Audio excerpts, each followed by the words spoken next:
Assalamualaikum warahmatullahi wabarakatuh. Bismillahirrahmanirrahim. Nahmaduka ya ghafuru ya syakuru ma sholli wa sallim wa barik ala sayyidina maulana Muhammadin wa ala alihi washabihi asma'in nama ba'du. Tengarso Habib Ahmad bin Idris Al-Habsyi juga keluarga, tengarso para sesepuh, wakil khusus ketua pusat PPIP Bapak Dwi Hartono dan yang mewakilinya Bapak Rizal Fakhruddin, teman-teman semua dari Direktur Indonesia Power, Bapak juga Bapak Hasin Sidki, semuanya yang saya hormati, jajaran direksi. Iki ngaji santai-santai napa muhasabah. Kon roh maknane muhasabah. Pak Zainuddin. Muhasabah itu kalau Kiai Jawa maknani itu ngoreksi diri sendiri. Jadi menghitung diri sendiri. Ini pas bidang yang saya tekuni tadi karena Habib Ahmad yang minta kemarin sama Ibu siapa dari Indonesian Power itu. Ibu Lia, saya turutin sekaligus saya sambil belajar terus tentang muhasabah. Dalam konteks Indonesia, muhasabah itu sudah jadi perilaku ya, karena dulu orang tua saya, guru-guru saya kalau ngandani itu, bayangkan kalau kamu jadi dia. Jadi misalnya kita mentang-mentang atasan, otoriter sama bawahan, bayangkan kalau kamu jadi yang bawahan itu kayak apa? Laukun tamakanah, kalau orang Arab bilang, bayangkan kalau kamu di posisi dia. Makanya guyonannya orang-orang Indonesia itu kan orang ngaramkan judi gitu, bareng dikasih tahu. Tapi yang menang anak jenengan, alhamdulillah. Ternyata ngaramkan itu karena ada anaknya. Kalau anaknya yang menang ya seneng. Meskipun itu guyonan, tapi saya punya padanan itu dalam kitab Hikam. Nabi Ibrahim itu Khalilur Rahman, tentu bencinya minta ampun sama yang namanya maksiat. Suatu saat beliau diterbangkan di alam malakut. Itu kalau di Hikam saya halaman 15 juga. Saya masih ingat betul. Mungkin kalau Anda beda halaman karena beda cetakan atau enggak punya kitabnya. Atau punya tapi tidak bisa baca. Nah itu jadi berbagai kemungkinan. Atau punya tidak bisa baca tapi dianggap jimat. Atau digo pencitraan, banyak itu kaji-kaji tidak bisa baca kitab tapi di ruang tamunya kitabnya besar-besar. Pencitraan itu, tapi ya bagus lah, nggak apa-apa untuk syiar. Setelah diterbangkan di alam malakut, diperlihatkan sama Allah, ada orang pezina, ada orang syaribul khomri, ada orang mabuk, ada orang macam-macam. Allah tanya sama Nabi Ibrahim, bagaimana pendapat kamu Ibrahim tentang mereka yang maksiat? Kata Nabi Ibrahim, ya Allah, habisi saja mereka. Mereka hidup di bumi engkau, makan rezeki engkau, kemudian mereka tidak taat sama engkau. Singkat cerita di fase itu, saya ulang lagi di fase itu, Allah nurutin. Sampai sekian peristiwa, mungkin 3 atau 4. Sudah, setelah sekian tahun Nabi Ibrahim lupa peristiwa itu, kemudian beliau diminta menyembelih anaknya. Ini versi kitab Hikam. Memang versinya banyak tentang kenapa Nabi Ibrahim disuruh menyembelih anaknya. Ketika mau menyembelih anaknya, Nabi Ibrahim ragu. Huwa samratu fuadi, anak saya ini buah hati saya, kenapa engkau suruh menyembelih? Terus kata Allah, apa kamu tidak ingat ketika kamu saya angkat di alam malakut, kemudian kamu usul bunuh-bunuh, saya tidak mempertimbangkan usul Anda, tapi kenapa sekarang saya merintahkan kamu mikir? Gitu. Terus, ya karena ini anak saya ya Allah. Terus kata Allah, rumang samu wong sing kon mateni gak gawean kau sing gawe kowe enak wae usul mateni. Jadi saya yang bikin kemudian Anda enak aja usul membunuh. Semenjak itu Nabi Ibrahim itu di eranya itu asfaqun nas, orang paling sayang sama manusia. Karena kadang kita keras itu ya kebetulan itu udah anak kita, ada keluarga kita. Cara orang Jawa itu kan gitu ya, kalau ada perempuan terus macak yang macam-macam pakai sepeda motor cowok terus wah itu luput suwuk semoga-moga gini, tapi setelah dikasih tahu niku ponakane jenengan semoga-moga selamat. Jadi jangan-jangan kemarin ahli ma'asi itu kebetulan itu tidak keluarga kita. Kalau keluarga kita yang pernah salah pada kita, semangat kita mintakan maaf. Jangan-jangan kita didikte hukum sosial gitu. Jadi orang yang salah kebetulan tuh orang yang menservis kita. Atau keluarga kita, atau orang dekat kita, jangan-jangan semangat kita mintakan ampun. Tapi kalau sama orang lain, kebetulan musuh kita semangatnya minta itu kena adab. Nah ini yang nggak boleh dalam Islam. Islam mengajarkan niru Rasulullah SAW, Nabi itu rahmatal lil alamin. Bahkan kemarin saya ngaji virtual sama beberapa habaib, ada Habib Ali Al-Jufri dari Mesir, ada Habib Alwi dari Kuitang, ada Habib Nabil Al-Musawa. Dari sekian habaib itu saya masih ingat diantaranya yang didawuhkan rahmatan lil alamin itu ketika Nabi adahu kaumuh, disakiti oleh kaumnya, dan itu mereka masih kafir semua. Itu mereka dapat doanya Nabi Allahumma hdi qaumi fa innahum la ya'lamun. Kayak apa baiknya Nabi, orang yang menyakiti, yang melukai, tapi Nabi masih berdoa Allahumma hdi qaumi fa innahum la ya'lamun. Sayyidina Umar dapat doanya Nabi itu yakhina kana kafiran, ketika masih kafir didoakan Allahumma aizzal Islam bi Umar. Itu ketika masih kafir. Itu pelajaran bagi kita bahwa yang sedang tidak cocok pun itu berdapat doa kita.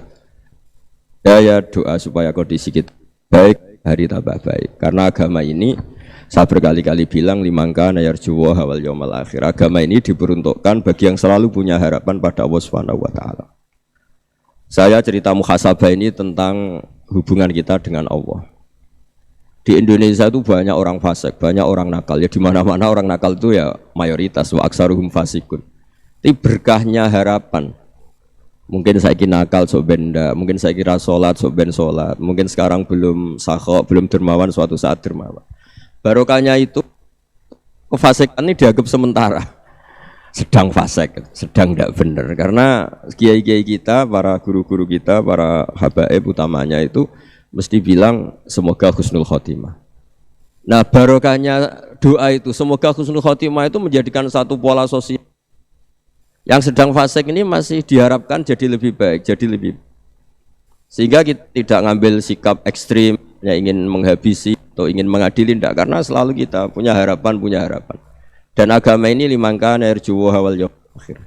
Bayangkan itu kalau yang nakal itu anak kamu, pasti kamu nggak ingin kan langsung dapat azab, dapat apa. Padahal kita semua jadi tokoh ini abul kulli, bapak dari semuanya. Sehingga ketika Rasulullah SAW jalan-jalan kemudian melihat perempuan sedang menyalakan api. Kalau apinya mati ditiup, anaknya dijauhkan. Nanti kalau sudah jauh dari api anaknya digendong lagi.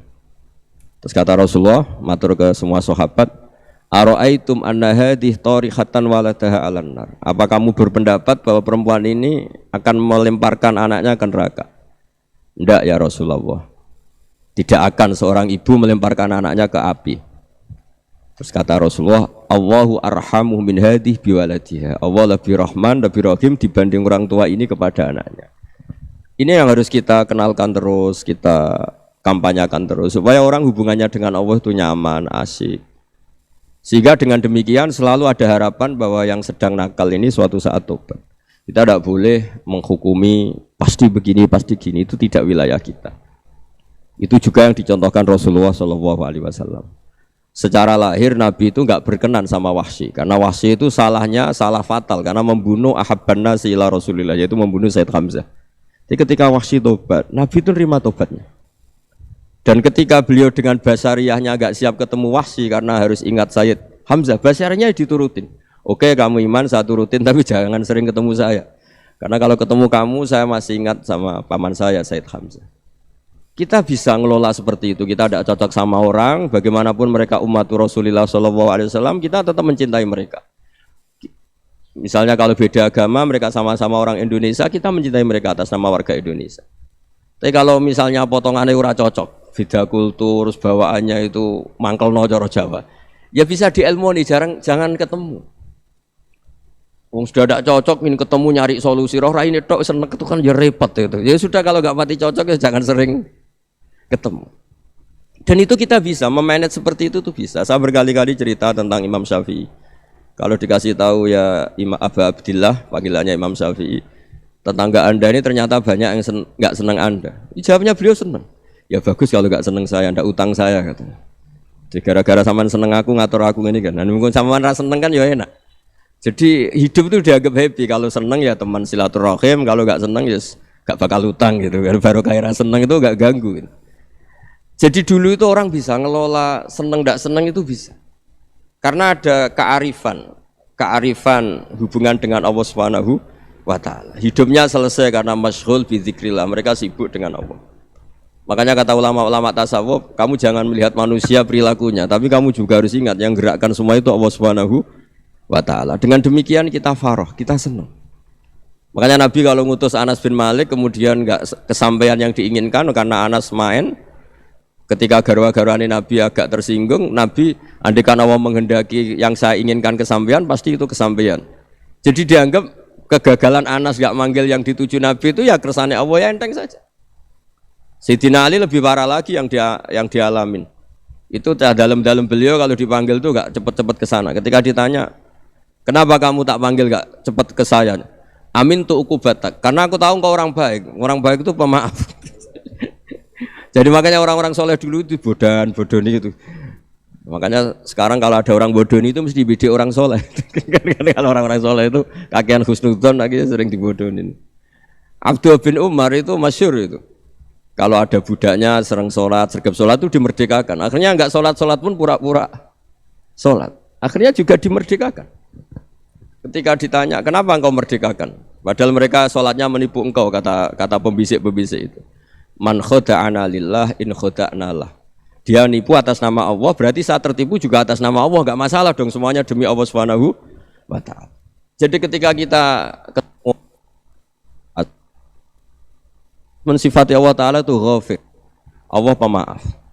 Jangan kamu enggak fair untuk diri kamu nyifati Allah ghafir, pada orang lain Allah kamu sifati syadidul iqab. Jadi Allah kamu atur kayak MC tadi ngatur saya. Jadi Allah itu apa? Kalau pada saya ghafir, kalau pada musuh saya syadidul iqam. Itu tidak fair.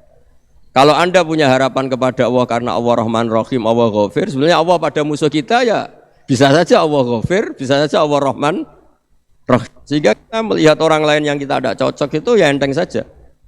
Itu min ummati Rasulillah sing tanaluhu syafa'atuh, tanaluhu sa'atu rahmati, tanaluhu fair. Jangan dengan kita kayak mesti dapat rahmat, jangan orang lain kayak Allah pasti syadidul iqam, itu tidak boleh. Sehingga ketika ada orang Badui, singkat cerita orang Badui ini kencing di masjid, semua sahabat membentak dia. Yang enggak bentak hanya Nabi tok.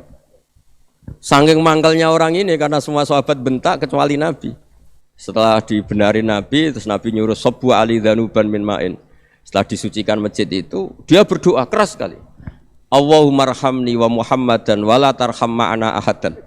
Ya Allah, yang berhak dapat rahmatmu hanya saya dan Nabi Muhammad, yang lainnya jangan. Karena yang lainnya tuh jengkelin, gitu aja saya salah dimarah-marahin gitu. Jadi kalau kamu doa terbatas ya kayak orang Bedui ini, kayak orang Arabi. Apa kata Nabi? Laqad tahajjarta wasi'an. Allah yang rahmatnya luas menjadi kamu sempitkan. Karena kamu mau atur Allah hanya Rahman pada Indonesian Power, pada NU, pada kita, yang orang lain nggak perlu dapat. Itu kan kasihan Islam, karena Islam terus nggak dimiliki semua orang. Allah tidak dimiliki semua orang, Rasulullah tidak dimiliki semua orang karena dipek NU, dipek ormas tertentu, dipek enggak boleh seperti itu. Enggak boleh takhasyar tawasian kata Nabi, tidak boleh mempersempit zat yang rahmatnya itu luas. Ini semoga etika ini kita pakai di Indonesia. Yang sedang fase kita harapkan lebih baik. Yang sedang enggak dapat hidayah kita doakan dapat apa? Hidayah. Masyhur kan, makanya tadi saya mohon sama Habib Ali supaya Habib Ahmad supaya tetap mahalul qiyam tabaruk sama Habib Ali. Di antara doa-doa di Simtuduror masyhur itu antuqa bilal mudhniba minnah bil ghufran wal musi'ah bil ihsan. Jadi harapannya para habaib, para orang-orang baik dulu ya semoga yang dosa itu dimaafkan, yang sedang salah dibuka, bikin lebih baik. Nabi itu tugasnya juga gitu. Wastaghfir li dzambika walil mu'minina wal mu'minat. Nabi itu tugasnya juga memintakan ampun yang sedang salah. Nah, ini cobalah jadi etika kita, muhasabah kita. Jadi muhasabah itu cara berpikir kita set, kita pikir ulang. Ternyata semangatnya seorang nabi itu wastaghfir li dzambika walil mu'minat. Semangatnya itu memintakan ampun. Orang ahli tafsir tahu semua kalau nabi itu tidak mungkin dosa. Jadi itu khitabun lin nabi wa urida bihi ummatu, itu khitab nabi tapi yang dimaksud itu umatnya, karena nabi tidak akan mengalami dzambun, tidak akan mengalami dosa. Sekarang enggak, kadang-kadang kita ini kalau orang lain salah itu semangat. Kalau di perusahaan ada teman salah, apalagi pimpinan salah itu seneng, barokahnya salah bisa ganti kan gitu. Jadi kalau mungkin di dunia tokoh juga gitu, barokahnya ada tokoh salah, kita yang jadi populer sendiri, tidak boleh seperti itu. Kita harus salimus sodri di jami'il muslimin. Jadi ini harus dilatih. Saya tadi matur sama Habib Ahmad, latihan kita jadi hidup. Nabi itu kalau resep jadi wali itu kata Nabi gampang. Kata Nabi, kalau kamu ingin disenangin Allah, ya sudah. Kalau kamu asbahta, amseta gini-gini, perasaan kamu kata Nabi jangan punya perasaan ghil sama orang muslimin. Itu sudah wadzalika min sunnati. Makanya Nabi ngendikan la yablughni ahadun an ahadin syai'an. Ada yang baca la yuballighni ahadun an ahadin syai'an. Seseorang jangan melaporkan ke saya tentang salahnya yang lain. Fa inni akhruju ilaikum wa ana salimus sadri, karena saya ingin ketemu sampean semua dalam keadaan salimus sadri, tidak punya perasaan apa-apa. Karena kalau nurutin pembisik, nurutin informasi itu ya repot, karena orang pasti sepihak. Ada kiai yang top datang ke kampung-kampung ning desa-desa. Kata yang seneng itu punya akhlak. Wah itu bagus orang besar datang ke kampung-kampung. Kata yang enggak seneng, wah itu jobnya kiai kecil kok diambil, itu kan ya kasihan itu kan sudut pandang. Makanya saya sering bilang akal kita ini cukup untuk mentasdik Rasulullah Shallallahu Alaihi Wasallam. Meskipun perasaan kita kadang orang Jawa itu beda. Saya berkali-kali bilang sama peneliti dari Jogja, kenapa sih Gus para nabi itu kok poligami istrinya banyak? Nabi Dawud katanya itu berapa? Nabi Sulaiman malah jumlahnya agak terbatas. Nabi Muhammad itu paling sedikit. Saya tanya gini, perempuan itu orang lemah, jadi kalau nolong orang satu gimana baik, kalau nolong orang dua ya lebih baik, ya sudah kira-kira seperti itu. Paling tidak akal kita masih tahu kalau orang baik itu kan mesti baik, nolong orang satu baik, nolong orang dua ya lebih baik, nolong orang tiga lebih baik. Tapi kalau kamu orang nggak baik, satu saja kamu terlantarin, kamu miskinkan, kamu ya tinggal diukur kan. Kalau orang baik nambah baik, tapi kalau orang buruk tambah buruk. Nah itu akal. Akal kita bisa menganalisis kenapa sih nikah itu ada yang poligami, ada yang enggak. Sudah ukur saja diri kamu. Misalnya kayak saya elek keriting, rabi terus, memperbanyak wong elek. Orang perilaku netok raine dadi elek kabeh. Gitu. Tapi nak kowe ku ganteng, alim, ganteng, sugih, anake ganteng-ganteng, berhubung kowe saleh ahli swarga kabeh, mertua yo bangga karena karir kamu meyakinkan. Ini mertua kamu aja enggak bangga mau nambah. Ipar enggak bangga, mertua enggak bangga, desa kamu yang kamu wayai juga enggak. Beda dengan Nabi ketika nikah Juwairiyah itu enggak ada pernikahan sebarokah Nabi dengan Juwairiyah itu Azharu Rasulillah. Di situ habis perang banyak tawanan, gara-gara jadi besanya Nabi langsung dibebaskan semua karena Azharu Rasulillah. Sekarang besanya Kanjeng Nabi. Dulu Abu Sufyan mangkalnya bukan main sama Nabi. Gara-gara putrinya dinikah terus langsung jadi. Kalau kamu kan enggak, nikah satu, nikah lagi, satu kampung musuh kamu. Karena istri pertama ya cemburu, yang kedua agak bangga. Wah itu selesai itu di dunia wal akhirah. Maksud saya nganalisis Islam itu harus pakai akal. Dan akal yang dipakai ini saya bawa ke kitab Ihya adalah pikiran-pikiran para ulama. Makanya ketika Imam Ghazali ketika ditanya fakaifa bi muslimin fasikin asawwaha fi jami'i amri. Kalau kalian ketemu orang fasik, orang Islam tapi fasik, perilakunya enggak ada yang benar. Kata Imam Ghazali jawabnya lucu, aneh. Ma min muslimin illa wa islamuhu ta'ah. Tidak ada orang Islam kecuali dia mau Islam, membenarkan Allah dan Rasul itu sudah taatnya dia. Kok kamu tidak bisa melihat taatnya dia? Dia pikirannya kan ini pemabuk, ini tukang apa. Tapi kata Imam Ghazali, sebenarnya kamu masih bisa berpikir positif. Ma min muslimin illa wa islamuhu ta'ah. Tidak ada seseorang Islam ketika dia milih Islam itu pasti ada taatnya, yaitu tasdik pada Allah dan tasdik kepada Rasulullah Shallallahu Alaihi Wasallam. Jadi dengan pola seperti itu, maka di antara guru-guru kita yang modern ya di era Mbah Maimun, di sini ada Habib Ahmad. Habib Salim syair yang sering dibaca beliau adalah ada orang munajat sama Allah, ini cerita munajat. Itu orang itu ngendikan gini. Ana mutnibun, ana mukhtiun, ana asi. Huwa rahimun, huwa ghafirun, huwa afi. Ya Allah, saya mukhti, saya orang yang salah. Ana mutnib, saya orang yang dosa. Ana asin, saya sering maksiat. Tapi engkau ya Allah, engkau ghafir, pemaaf. Engkau rahim, maha pengasih. Engkau afin, yang mudah memaafkan. Terus kata orang ini, ya agak kurang ajar tapi saking senengnya sama Allah. Qobal tuhunna salasatan bisalasati. Ya gini saja ya Allah, sifat engkau diadu dengan sifat saya. Engkau Tuhan, Gusti, enggak boleh kalah katanya. Terus wasatahliban ausofu ausofi, dan engkau pasti pemenangnya gitu. Jadi ada orang rayu Allah dengan cara seperti itu ya ada ya.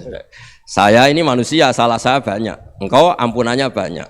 Engkau Tuhan, Gusti, enggak boleh ampunan Anda, ampunan engkau kalah dengan salah saya. Nggak boleh Tuhan kok kalah. Jadi untuk supaya orang punya harapan gitu. Banyak juga wali-wali yang jadab ketika datang ke makam Rasulullah SAW. Itu kalau dongo ya agak kacau sebetulnya, cara syariat agak kacau. Ya Allah, engkau punya dua pilihan. Jika engkau menjadikan saya soleh, surah habibu, yang senang kekasihmu, yaitu Rasulullah SAW. Tapi jika engkau menjadikan saya fasik, surah adubu, yang senang itu setan. Monggo jenengan mau menyenangkan kekasih jenengan, mau menyenangkan musuh jenengan, monggo. Jenengan bebas kok memilih.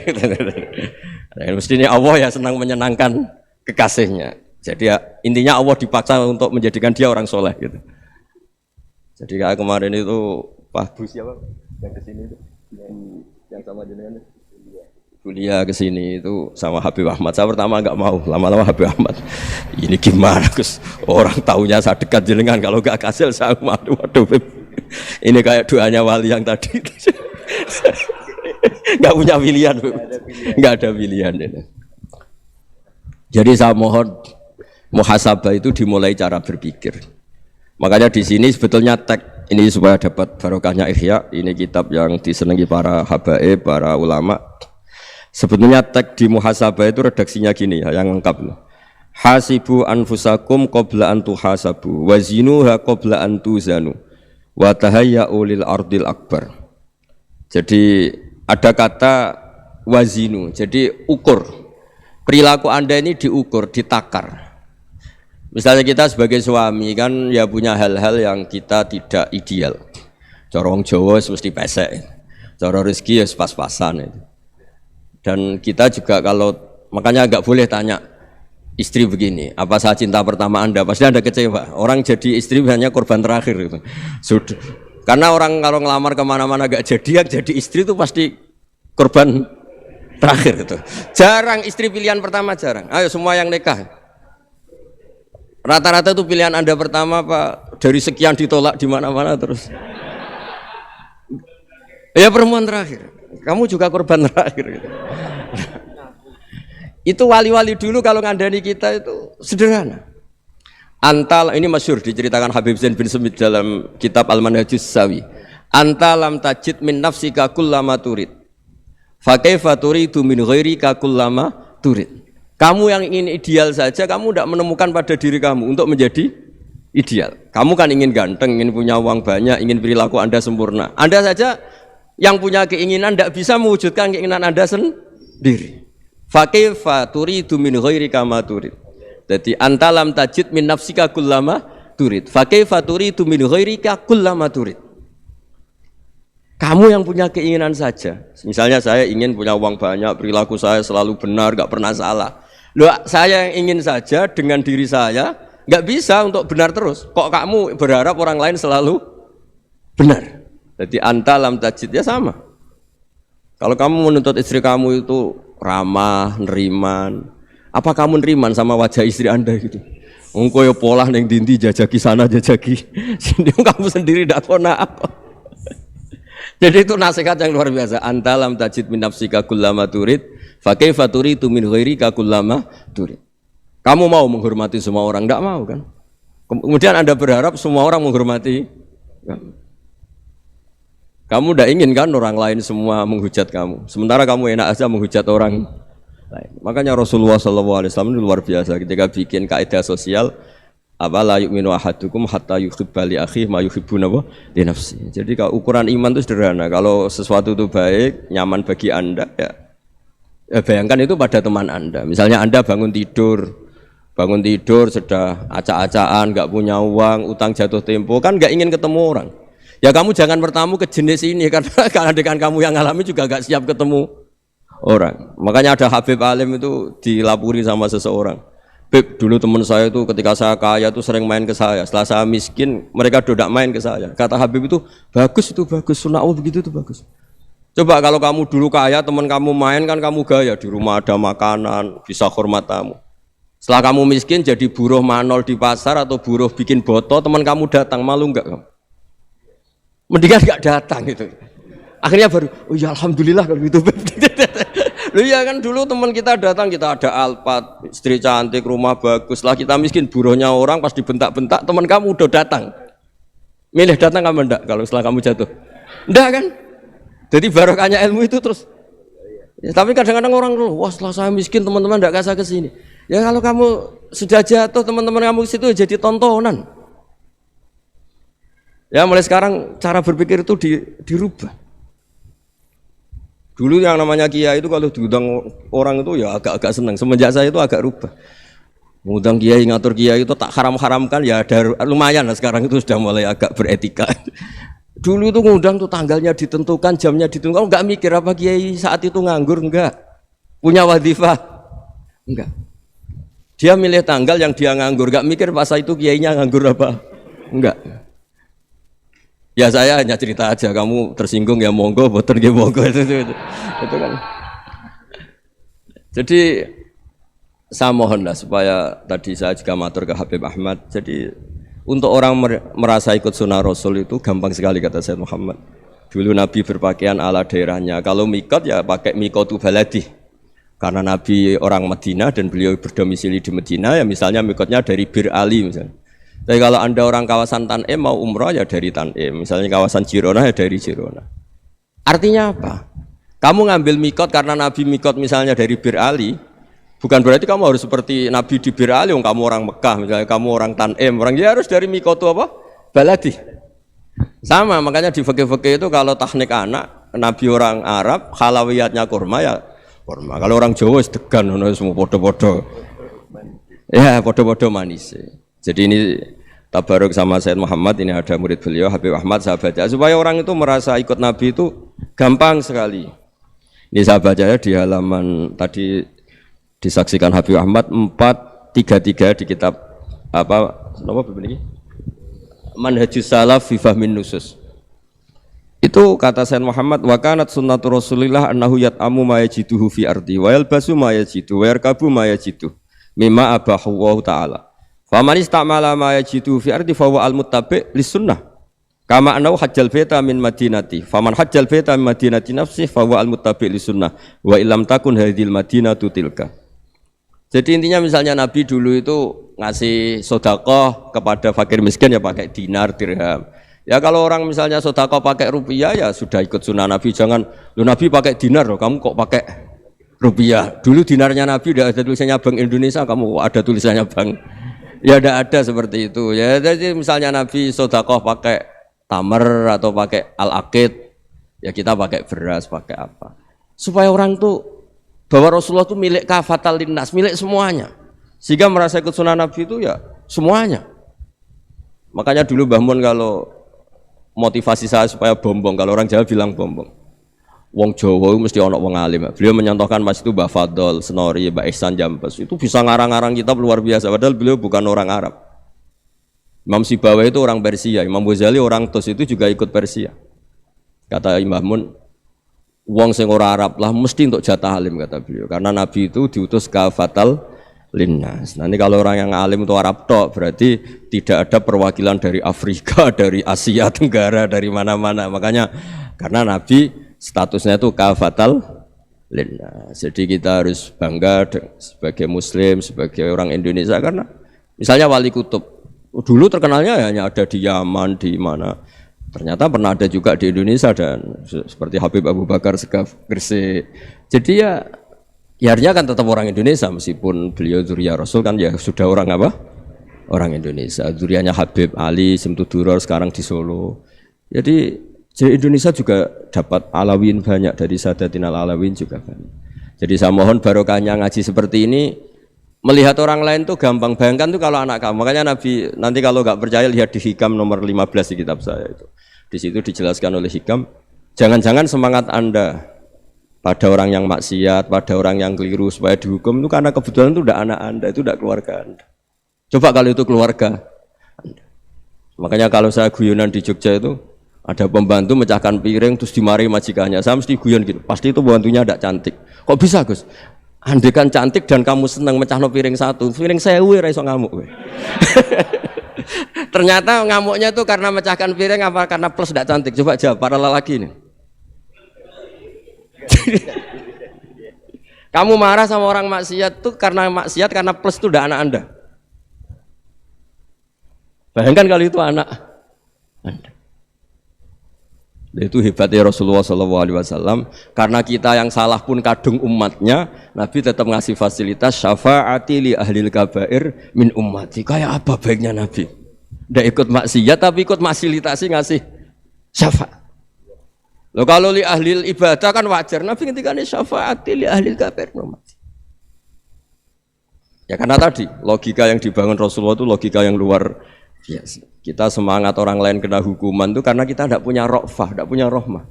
Coba kalau Rasulullah yang bil mu'minina ra'ufur rahim, semangatnya itu mendoakan supaya tobat, mendoakan diampuni.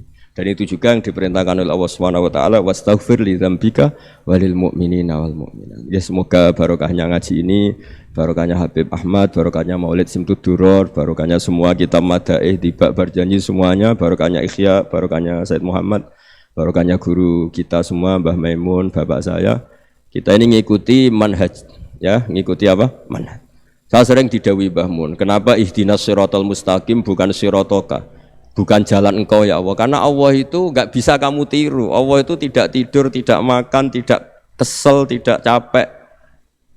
Yang bisa ditiru itu siratal ladzina an'amta alaihim. Yang bisa ditiru manusia ya niru manusia. Karena Allah itu tidak bisa ditiru, makanya ihdinas siratal mustaqim siratal ladzina. Dan niru siapa? Niru guru-guru kita.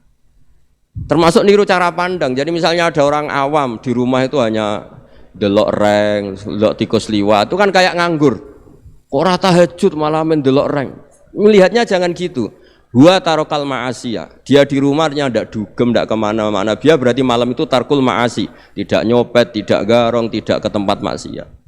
Susahnya apa sih husnudzon? Jadi jangan lihat huwa tarkut tahajud, huwa tarokat tahajud, wa taroka qiyamul lail. Oke ya, namanya orang begitu ya tidak tahajud, tidak qiyamul lail.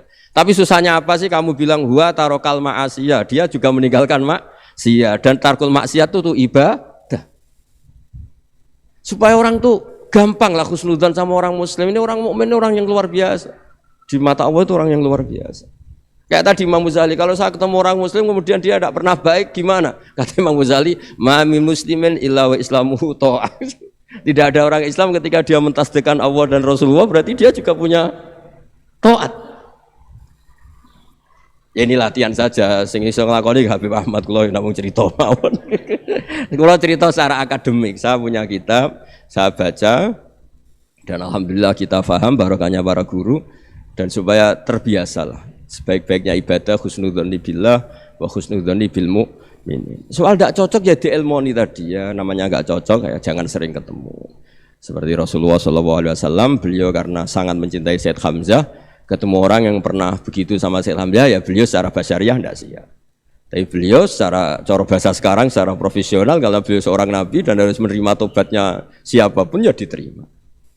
Saya meskipun dengan A, B gak cocok karena dia begini-begini sama saya, tapi saya ingat dia sholat, dia baca sholawat, dia mencintai Rasulullah. Ya kita hormat. Ya soal gak cocok ya di manage tadi ya. Zuruhiban tasdid huban, kalau gak pati cocok ya jangan sering ketemu, bawaannya enak nanti. Ya semuanya itu diilmoni lah. Makanya ngendikane Ma'ruf Al-Qurhi ada yang baca Al-Kharki, mangqala fil yaumi salasa marrat aw marham ummata Muhammad kutiba minal abdal. Karena semangat mencintai siapapun satu hari sering baca marham ummata Muhammad wa ma aslih ummata Muhammad wa ma tajawaz an ummati Muhammad, itu mesti kutiba minal abdal. Dia pasti termasuk wali abdal. Maksudnya semangat mencintai ya dilatih lah. Misalnya Indonesia Power atau PLN, andai kan tidak ada PLN tuh kayak apa, orang nggak bisa ngaji, tidak bisa aktivitas, ya barokahnya ada PLN, barokahnya jasanya. Kita sadar, tidak semua kebaikan kita ini memenuhi keinginan orang banyak. Gitu. Orang banyak ingin listrik, ingin saluran apa, dan itu kadang yang mewujudkan orang lain atau kelompok lain. Ya karena itu manfaat ke orang lain ya kita doakan, karena khairun nas anfa'uhum linnas. Sehingga kita terbiasalah ngakui orang lain. Seperti semangatnya Rasulullah SAW, semuanya itu didoakan, semuanya diinginkan kebaikannya. Bahkan Nabi gak putus asa sampai di akhirat. Ketika Nabi lain sudah putus asa karena sudah akhirat, sampai dimintai syafaat semuanya bilang nafsi, nafsi. Karena merasa semuanya gak punya nyali di depan Allah, karena ini sudah akhirat, sudah finish. Tapi apa Rasulullah? Analah. Ya udah, saya sanggup mensyafaati kalian. Terus kata Nabi, fa'atiyal arsya. Saya mendatangi aras fa'akhiru lahu sajidan, saya sujud wa ahmaduhu bima hamida allamani rabbi. Kemudian saya tetap muji Allah dengan pujian yang terus menerus. Padahal sudah di akhirat sudah finish, Nabi dimintai syafaat masih sanggup karena Nabi tahu akhirat tidak bisa mendikte Allah, tidak bisa Allah terus bilang ya Allah ini akhirat loh, engkau sudah tidak boleh mensyafaat, tidak bisa. Allah tidak bisa diganggu akhirat, Allah tidak boleh dibatalkan rahmannya oleh akhirat. Allah tetap Rahman Rahim abadal abad. Dan Nabi tahu itu. Makanya kata para ulama, fa Muhammadun Ahmadu min ghairihi. Jadi Nabi Muhammad namanya dua yang terkenal. Sebetulnya banyak yang terkenal dua, Muhammad sama Ahmad. Ketika Nabi punya nyali memuji Allah di akhirat atau sudah di akhirat, itu fa Muhammadun Ahmadu min ghairi. Ketika Nabi lain sudah tidak punya nyali muji Allah karena sudah akhirat, Nabi Muhammad tetap berani muji Allah di saat seperti itu. Makanya Ahmadu di situ kata ulama itu af'al tafdil, fa Muhammadun Ahmadu min ghairi. Kanjeng Nabi lebih memuji Allah di saat yang Nabi lain sudah tidak punya nyali untuk muji Allah di saat itu. Makanya kata Nabi fa akhiru lahu sajidan wa ahmadhu bimahamida allamaniha rabbi. Akhirnya setelah lama gitu terus Allah ngendikan ya Muhammad irfa' ra'sak wasal tu'tah wasfa' tusyaffa. Sudah Muhammad, angkat kepala kamu minta apa saat rutin, dan kalau kamu ingin mensyafaati umatmu saya beri hak napa? Syafaat. Nah, semoga semangat itu juga menjadikan kita munajat bahwa rahmat Allah tidak terbatas, harapan juga tidak terbatas. Mungkin yang sedang nakal ya kita katakan sedang, jangan terus kamu pastikan wah ini mesti suul khotimah, mesti tidak orang baik. Tidak, agama ini liman kana yarjuwa wal yaumal akhir, selalu bagi yang punya harapan. Ya, mugi-mugi dapat barokah semua. Mantul dengan kata wassalamualaikum warahmatullahi wabarakatuh.